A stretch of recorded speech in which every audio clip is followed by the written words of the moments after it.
你有沒有想過自己為什麼需要救贖？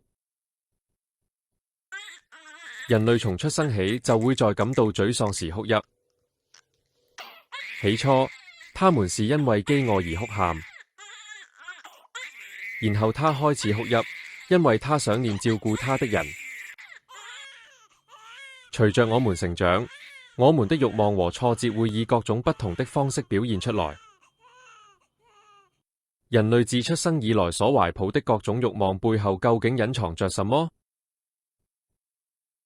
聖經記載了人類慾望和不滿的起源，從出生就存在着。他們是貪婪、嫉妒、仇恨、憤怒和紛爭。即使沒有人告訴他們，嬰兒也有貪婪、嫉妒和仇恨等本能。這是我們與生俱來的罪性，是我們從母親子宮繼承來的。由於人性的這些特點，世界充滿了仇恨、衝突、犯罪和戰爭。於是大衛承認說：我從生下來就是罪人，從我母親懷胎的時候就是罪人。詩篇51:5。人不是逐漸變成罪人的，而是生來就帶有罪性。因此，這種罪被稱為原罪。它起源於第一對人類亞當和夏娃反叛造物主上帝之時。由於上帝所譴責的邪惡無法靠人類自身消除，因此人類沒有辦法解決邪惡的問題。上帝宣告，人從幼年時一切所謀的都是惡。創8:21。人從出生起就是罪人，活在罪惡中，死去也是罪人。聖經也證實，人人都有一死，死後且有審判。希伯來書9:27。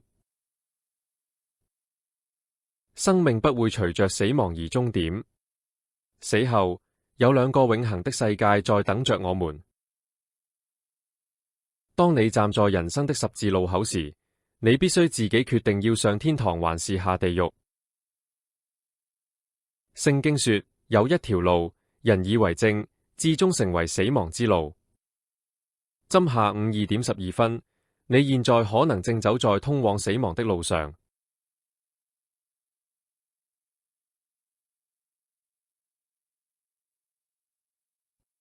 如果真是這樣，為了生存，你必須回去。那些無法擺脫罪惡的人將受到上帝的審判，遭受永恆的懲罰，也就是地獄。但上帝在人類絕望時展現了非凡的恩典。他犧牲了自己的兒子來贖人類的罪。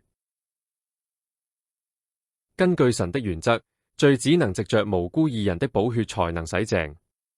因此，神差遣他的兒子以人的樣式來到世上，在十字架上流出他公義的寶血。這就是為什麼聖經見證說，神愛世人，甚至將他的獨生子賜給他們，叫一切信他的不致滅亡，反得永生。約翰福音3:16。上帝宣告，如果你信奉上帝的兒子耶穌基督，你必得救。他來到世上是為了拯救你脫離罪惡。換句話說，耶穌基督流出自己的寶血，在十字架上犧牲自己，為你的罪付出了代價。讓我用一張圖表簡單地說明救贖的原則。要接受耶穌基督為你的救主，你必須先承認自己是罪人，並且真心實意地向神悔改。然後，一件在靈性上令人驚奇的事發生了。當你真心悔改你的罪時，你所有的罪都轉移到了耶穌身上。因為耶穌在十字架上流血，為你的罪付出了代價。當你真正相信耶穌時，你就能獲得這些屬靈的益處。當你把所有的罪都歸給耶穌時，他完美的義也臨到你，你將獲得那義，並在上帝面前被視為義人。雖然過去的罪孽可能仍留在我們的記憶中，但上帝承諾過，他不會記得所有的罪。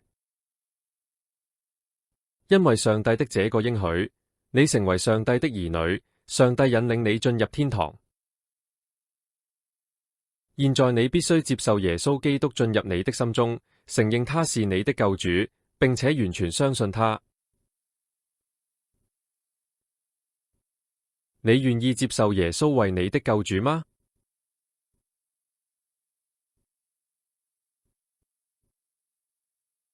然後，請大家一起誦讀以下禱文，就像誦讀自己的禱文一樣。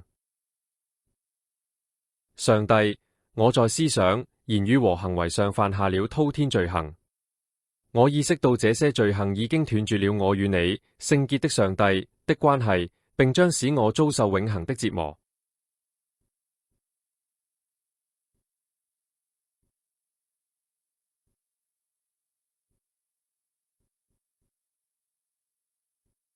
上帝，我現在來到你面前，我相信耶穌是上帝的兒子，他來到世上是為了愛我、拯救我。我也相信他承擔了我應得的罪，並為我死在十字架上。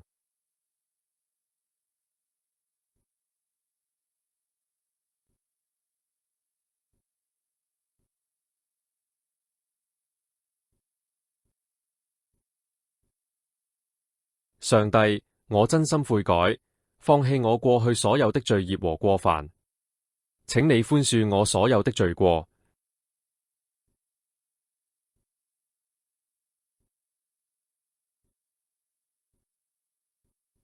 此刻，我敞開心扉，接受耶穌基督為我的救主。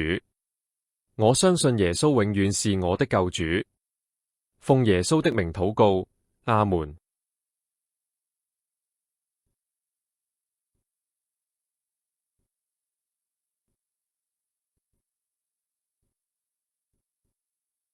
你現在是一個新造的人，聖經也透過神的話語稱你重生來見證這一點。彼得前書1:23分。靈性重生的人需要靈糧，而這靈糧就是神的話。因此，聖經見證說，你們要渴慕那純淨的靈奶，如初生的嬰孩渴慕奶一樣。彼得前書2:2。換句話說，這意味着我們應該渴慕聖經的話語。每天閱讀聖經能幫助你成長為一個靈性成熟的人。閱讀聖經可以讓我們在靈裡聽到上帝的聲音，並透過禱告與他溝通。那時，上帝所應許的天堂的盼望就會在你心中更加閃耀。